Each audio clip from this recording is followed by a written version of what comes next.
Dieu a-t-il réellement dit? Est-ce que ce que tu penses là, ce en quoi tu crois là, est-ce que Dieu a vraiment dit ça? Donc voici ce que Satan le diable est allé dire à Ève quand il s'est approché d'elle. C'est nous, toujours nous les femmes, c'est nous on aime camaraderie, non?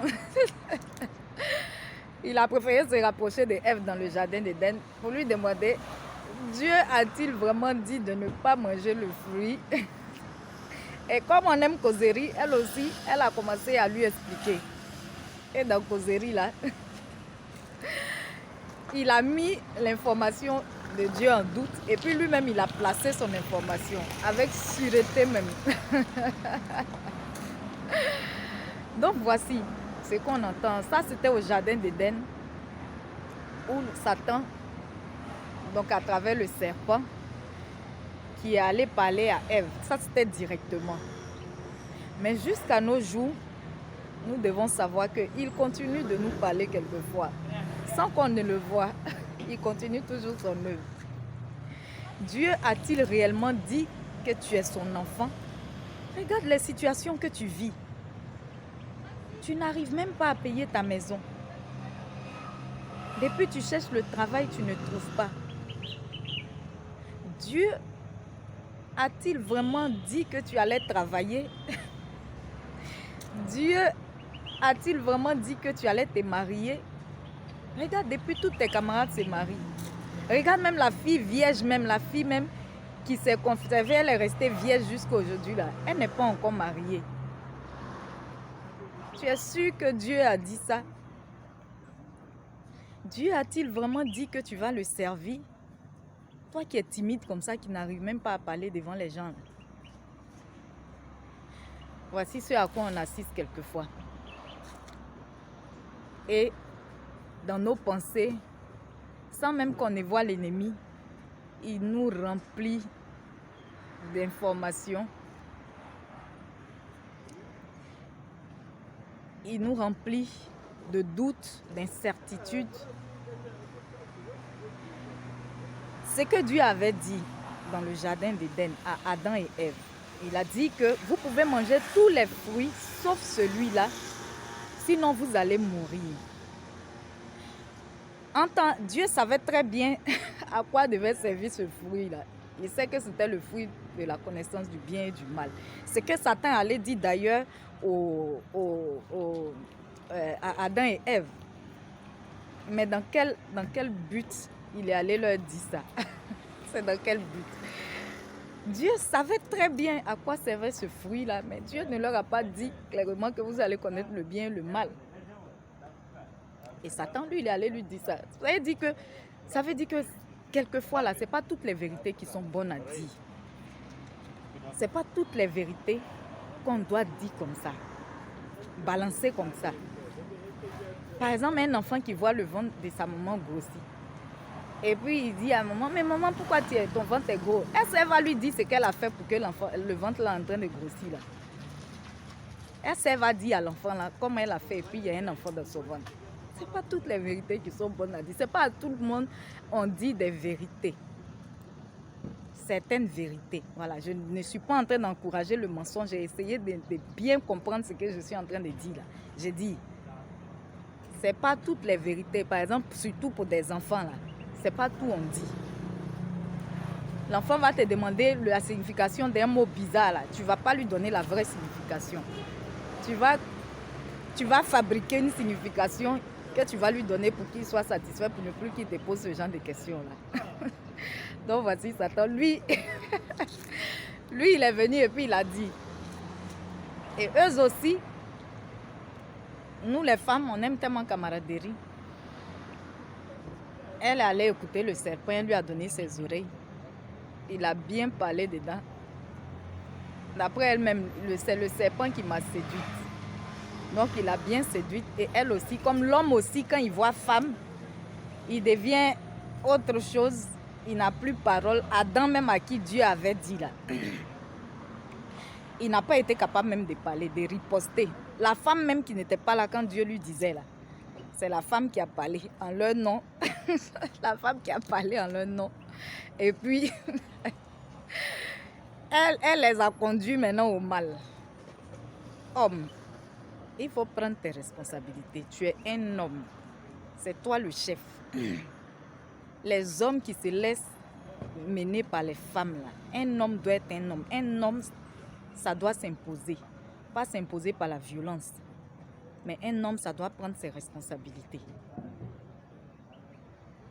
Donc, on revient à notre temps d'aujourd'hui où tu souffres, tu es dans une situation, tu es là, tu pries, tu te dis que Dieu va faire quelque chose pour toi et puis l'ennemi qui va venir te parler. Dieu a-t-il vraiment dit que tu vas guérir? Que Dieu a-t-il vraiment dit qu'il guérit encore des maladies? Ça, tu es sûr que ce n'est pas dans la Bible, ce n'est pas des histoires de la Bible là. Tu es sûr que ça, en ton temps là, ça se passe encore? Regarde ton cousin qui était malade là. Il est allé à l'hôpital, ils n'ont rien fait. Les prières, tout, ils n'ont rien fait, il est mort. Toi, tu es sûr que Dieu peut te guérir? Tu es sûr que ton mari qui t'a abandonné là, il va revenir? Regarde ta tante. Depuis que son mari l'a abandonnée pour aller vivre avec sa maîtresse là, elle est seule avec ses enfants. Voici ce genre de paroles, plein de trucs. Dieu t'a-t-il vraiment dit d'aller dans ce pays? Regarde tous ceux qui sont allés là-bas là, ils sont revenus. Hein? Ou bien ils souffrent là-bas. Hein? Voici ce genre de pollution que nous avons régulièrement de la part de l'ennemi, qui nous fait douter de la parole de Dieu pour que nous puissions croire en lui.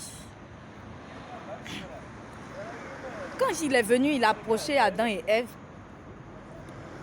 pour la parole, pour l'information de Dieu. Il sait très bien ce que Dieu a dit. C'est pas qu'il ne sait pas. Il sait très bien. Mais il a voulu créer le doute dans la tête d'Adam et Ève en mettant au conditionnel l'information que Dieu leur a donnée. Et puis quand lui, il est venu maintenant pour dire son information, là, il a dit ça de manière claire. C'est-à-dire c'est une information précise même qu'il est venu leur donner. Et c'est comme ça. C'est comme ça. C'est ce qui se passe encore avec nous aujourd'hui. Où l'ennemi veut nous empêcher d'avoir la foi. Si nous avons constaté, quand Jésus, pendant son ministère, il guérissait les gens, il délivrait et tout ça, la seule chose qu'il disait, c'était tout le temps la foi. Ta foi t'a sauvé. En fait, c'était la foi qui était toujours mise en exergue. Et ce que l'ennemi veut combattre en nous, c'est notre foi. Ce n'est pas qu'il veut nous empêcher d'arriver, mais c'est qu'il veut combattre. Parce qu'on dit le mal là, il faut toujours attaquer le mal à la racine. Maintenant, donc, il faut toujours en fait attaquer une situation à la racine. Donc l'ennemi, lui, ce qu'il veut détruire, c'est notre foi. Si tu n'as plus de foi là, on dit la foi est une ferme assurance des choses qu'on espère, une démonstration des choses qu'on ne voit pas. Hébreux 11. Donc si tu n'as plus de foi, si tu n'es plus en quelque chose, mais qu'est-ce qui va t'arriver encore? Marc 11, le verset 24 nous dit, lorsque vous faites une prière, croyez que vous avez obtenu ce que vous avez demandé et cela vous sera accordé. Donc si toi-même là, tu fais une prière que tu n'y crois pas, mais comment est-ce que ça va se manifester? Si tu vis que tu n'as plus d'espoir, mais bon, la vie là, ce n'est plus la peine. Et c'est ce que l'ennemi, il crée en nous. Toi-même, tu es sûr souvent que Dieu t'a dit quelque chose. C'est comme le vieux et le jeune prophète. Le jeune prophète, là, Dieu lui a dit quelque chose. Il est allé trouver le vieux, il a rencontré le vieux prophète, comme d'après lui, peut-être il est vieux et qu'il a plus d'expérience que lui. Le vieux prophète lui a dit le contraire de ce que Dieu avait dit. Il a préféré laisser la parole de Dieu pour suivre la parole du vieux prophète. Et il lui est arrivé malheur. Et c'est ce qui nous arrive quelquefois. Quelquefois, tu as une conviction. Mais parce que tout le monde pense que c'est faux, la majorité n'a pas toujours raison. Hein. Ceux qui criaient qu'on doit tuer Jésus, là, ils n'avaient pas raison. La majorité n'a pas toujours raison. C'est pourquoi on doit faire les choses avec discernement. Donc, si on vit et puis on n'a plus d'espoir, on n'a plus de la foi, là, ça veut dire que notre vie, là, elle est vide. Elle est vide. Et l'ennemi, il veut nous enlever cette foi-là. Il veut s'attaquer à cette foi-là. Il veut nous faire douter de Dieu.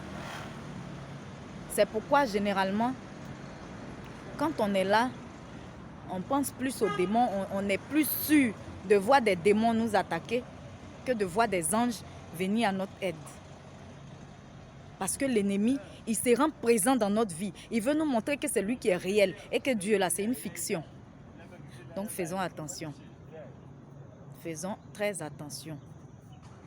Gardons notre foi et puis nos oreilles, là, ne les donnons pas à n'importe qui pour qu'il parle dedans, pour mettre n'importe quoi dedans.